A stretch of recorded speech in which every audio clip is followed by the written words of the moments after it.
Hello Glammies, I am back and today's video is about how to start a YouTube channel. And if you have found this video, that means that you are interested. I know you have so many questions. Trust me, I know. I tell people on a daily how to start a YouTube channel, so I can only imagine how many questions that you guys have. Now, I have been on YouTube for many, many years. I must say the most success that I have had on YouTube is when I'm filming, editing, managing, and creating for other people's channels. I have decided to collect all of that knowledge and share it with you all on how to start a YouTube channel. This is not going to be easy, but if you know me and how I feel about YouTube, it's definitely worth it and can change your life in so many different ways. Not only can you potentially make money, you also learn so much more about yourself and gain confidence in the process. And it can also lead to other opportunities. I remember my second year on YouTube, I was offered a job by Forbes to interview celebrities on the BET Hip Hop Awards green carpet. And it came out of nowhere 2 days before. My friend called me and was like, hey, Forbes is looking for someone to host and ask questions on the green carpet. I keep wanting to say red. It was a green carpet for Sprite. Guess that was a sponsor. They shared my YouTube channel with them and they picked me out of nowhere. Me from one of my YouTube links that they sent them. I think it was from like a Bronner Brothers video that I had done, doing a haul on the things that I had gotten at Bronner Brothers. So yes, even if you think you're doing this just for fun, or if you think no one is looking, trust me, they are looking, and it could lead to so much more. And then now after all these years, I think it's been 7-8 years, I'm more confident when filming and conversating with others. And when I go into like busy rooms with a lot of people, it's a lot easier. It takes the edge off when this is something that you do weekly, might not be daily, but when you actively see yourself on camera, edit yourself, and then see where the flaws are, like, oh, I'm not sitting up straight, or oh, I could have said it this way.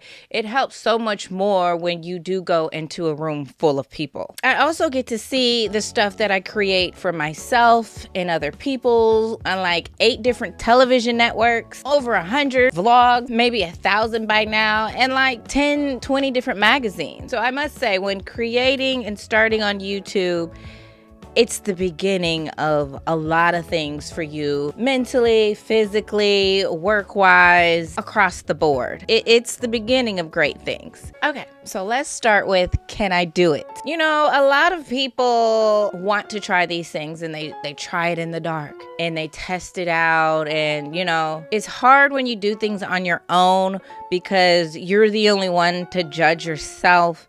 And, you know, sometimes we want that confidence boost. We want others to be like, oh my gosh, that was cute. That was great. Or if somebody that you know is in that field, they can give you tips and tricks. But it's hard in the beginning because you feel like you're being judged. You're not confident enough yet. You're not ready yet mentally, or how you feel. And, you know, you just have to start. You have to start so you can get through all of those kinks. First of all, you have to treat this like it's a full-on business. Whether it's your side hustle or you're like, I quit my job and I'm all in this. You must dedicate more time into learning about YouTube, what it can offer someone like you and what you represent. And with starting this new business, you have to dedicate the time that it will take to create. Now apply that same method on how you want to execute your YouTube business. So the same way you would start your own side business or your own business, it's the same way you would start your YouTube business. And this means what you have to offer. Some people will say that's your niche. And then a lot of people will also say, like, you have to stick to that. Like, what do you offer? What is your niche? You must stick to that across the board. I must say, when I'm dealing with my clients and they start YouTube for the first time, I say, let's try everything.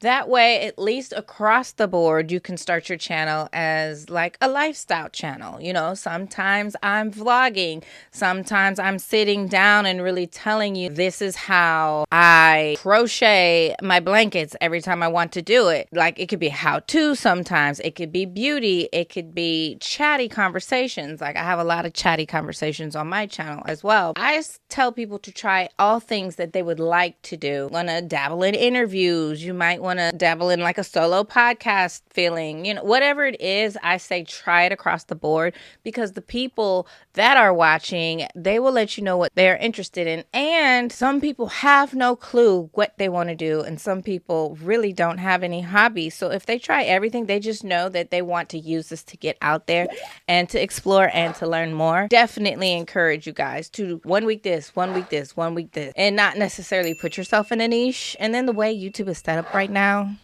people are clicking, not clicking, and people don't really care. And I don't know if that's people, because it's number 2 in the search engine behind Google, or is it YouTube and folks different ways and changing the algorithm? I don't know. But either way it goes, I say if you're going to start this young or old, try out everything that you like and see, what sticks.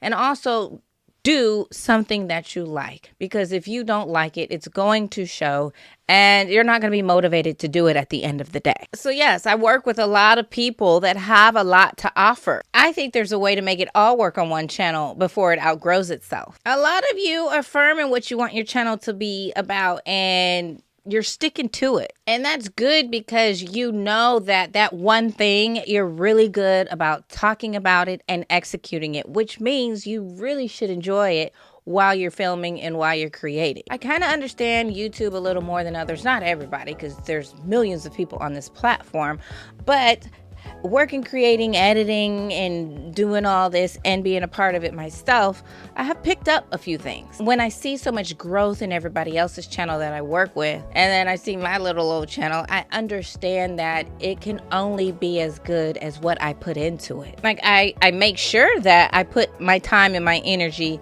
into other people's channels to see it grow, because that's my job. But if I want my channel, House of Glam, to see that same success, I will need to do the same in return. So when you start, you have to feed your channel. That is the main way to see growth on YouTube. Yes, it can also get into your editing style, your lighting, your camera, and all of that.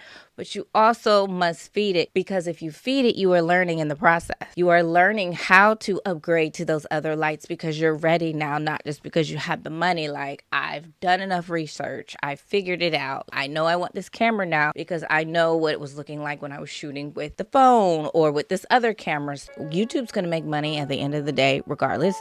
They can slap an ad on anything, but they are there to help you, because they're making money off of you, and they want you to make more so they can make more. They want you to create. So when you start, you will see all the different levels of YouTube that they want you to reach before you can get monetized. But that's only a test. Yeah, that's what I noticed. It's only a test. The test is that YouTube wants to see if you really want to be here. Is this what you want to do? Because they need you to feed the system. And they're also testing you out and sizing you up so they can figure out your algorithm. They need to know, who do I need to feed to this channel? Trust me, they will find people to come. You just need to produce the content. Don't get me wrong. This app of the world, YouTube, is not here to hold your hand. Not in any way. They are also not here to be with you step by step and to motivate you. They have other things to do, like pushing other channels that they want to see work. So if you are at the point where it's finally time to start, that means you have gotten past all of the self-sabotage that tends to happen when people are trying something new.